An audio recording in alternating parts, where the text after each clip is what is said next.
গরম থেকে স্বস্তি পেতে মাত্র 500 টাকা ছাদে এই জিনিসটি লাগালেই ঘর থাকবে ঠান্ডা। তীব্র গরমে প্রায় সবার অবস্থায় কাহিল। চড়া রোদের কারণে ঘরে টেকা দায়ী হয়ে পড়েছে, কারণ ছাদ তেতে থাকছে। রাতেও প্রখর রোদের কারণে ছাদ গরম হয়, এরপর ছাদ থেকে ঘরও গরম হতে শুরু করে।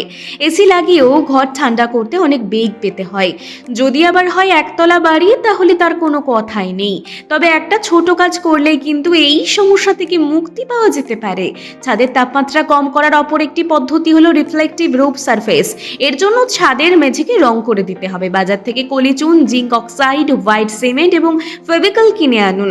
একটা ঘরের ছাদের জন্য 5 কেজি চুন, 1.5 KG white cement, 1.5 KG liquid Fevicol এবং 1 কেজি জিঙ্ক অক্সাইড লাগবে।